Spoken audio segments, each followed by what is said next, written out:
પ્રથમ વખત વ્લોગ બનાવીએ છીએ, કોમેડી વિડીયો બનાવીએ, એમાંથી તો કોઈ ઇન્કમ જનરેટ થતી નથી, પણ માર્કેટમાં થોડું ઘણું રોકાણ કરીએ છીએ, એમાંથી થોડી ઘણી ઇન્કમ જનરેટ થાય એટલે વિચાર્યું કે બધું આપણે ખાઈને મરી નહીં જવાનું, થોડું ઘણું આપણે ગૌ સેવા માટે પણ ઉપયોગમાં લઈએ, એટલે વ્લોગના માધ્યમથી ગૌ સેવા કરવાનું એક કાર્ય વિચાર્યું છે, એ કરવા જઈ રહ્યા છે.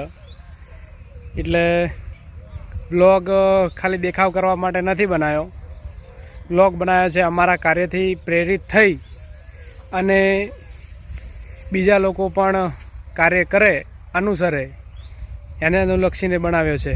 બરાબર, ચલો. તો ભાઈ અમે અમારા રાજુભાઈ બે જણા નીકળી ગયા કોલોની હારું. રાજુભાઈ કે ફોર્ચ્યુનર તો મુજ ચલાવ્યો, સેલ માર્યો અને ઉપડી. હા, અમારો વિડીયો પાછો છે કોમેડીથી ભરપૂર. રાજુભાઈ કે અમારો સેલ્ફી વિડીયો ઉતારો, એટલે અમે તો સેલ્ફી વિડીયો ઉતારી દીધો. એટલે થઈ જાય ચોડુંગરી. અને ભાઈ ચોડુંગરી ગામવાળાએ જે રોમાપીરનો જતા માટે પગપાળા માટે કેમ્પ બનાવ્યો છે ને, હા જુઓ તો ખરી, ગાડીઓ એકલી જુઓ ખાલી. અને ભાઈ તમે ગમે તારે આવો પગપાળા, અહીંયા ચા પાણી નાસ્તો ને બધું મળતું રહેશે. અને અહીંયાથી અમે નીકળી ગયા સીધા દોતીવાડા બાજુ. દોતીવાડાથી આગળ આવી ગયા કોલોની બજારમાં આવ્યા એટલે સીધા જતા રહ્યા હેમતા કાકાની દુકાને, અનંત કરિયાણા સ્ટોર. રાજુભાઈ ગાડી લગાવી અને જુઓ આ એમની દુકાન છે. આગળથી આવી ગયા દુકાનમાં. અને ભાઈ તો શિખર હેમતા કાકાને તો પહેલથી ખબર હતી કે ગોળનું જ વાત કરતા હતા પહેલાં જ, એટલે અમે સીધા પહોંચી ગયા દુકાને. હેમતા કાકા તો હા અમે તો બેસી ગયા દુકાનમાં. અરે હેમતા કાકાની સ્માઇલ તો જુઓ, હા હાલતા નથી. અમે તો કોઈક ઝાપોટવા મળ્યા આવ્યા એવા ને એવા. પછી અમે તો લઈ લીધો ગોળ. અને રાજુભાઈ કે મુહૂર્ત તો મોજ કર્યો, એટલે એ તો વળજી જાય સીધા આપણી ફોર્ચ્યુનરમાં મૂકવા માટે. ચેડે બાપજી હતા એ વળજી ગયા કે મોએ મેલ દઉં, ચેડે અમે વડે વળજી ગયા. અમે કીધું અમે થોડો લાભ લઈ લો પાછળથી. એમ તો કાકો કે હું ના રહી જાઓ જો, એટલે મોએ આવી જાઓ જો, એટલે વડે એ એક ખોખું પડ્યું હતું એ લઈને આવી ગયા. સીધા ફોર્ચ્યુનરમાં મૂકી દીધું અને પછી નીકળ્યા અમે તો ભાઈ.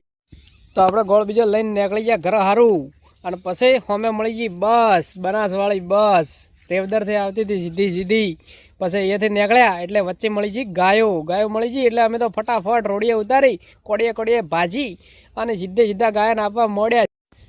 ગોળ અમે સારતા હતા એટલામાં તો પાછા અમારા રાજુભાઈ મૂડમાં આવી ગયા. રાજુભાઈ કે હું તો મારા હાથેથી જ ગોળ ખવડાવું, એટલે રાજુભાઈ વળજી ગયા, સીધો ગોળ ગાળી દીધો ગાયના મોઢામાં. અને પછી આવી ગયો અમારો દોસ્તાર પકલો, આખું રોડિયું બાઠું માર્યું ભાઈ. હા પાછો એમાં ગાયાથી વધારે બીયાય, એટલે શેટા નોખે અને સફદીને ઉડી જાય પાછો. પછી ભાઈ પકલો મૂડમાં આવ્યો ભાઈ, હેડતી ગાડી ખવડાવવા મળ્યો. બોલો, એક ઢોકળી આવી જા કરીને લે સીધો મોઢામાં ગાળી દીધો ગોળ. ઢોકળીના મોઢા કરતા તો ગોળની કણી મોટી હતી, ઢોકળી તો આપણી ટૂંપાઈ ગઈ. અને પછી રાજુભાઈ બે વળજી ગયા ભાઈ ઉભા રોડે. ગોળ વિતરણ કરતા હતા એટલા મળી ગયો અમારા ગામનો કિંગ. શું બોલ્યો ખાલી હોભળો. હા, પકલાન પહેણા બોન. આ રોડ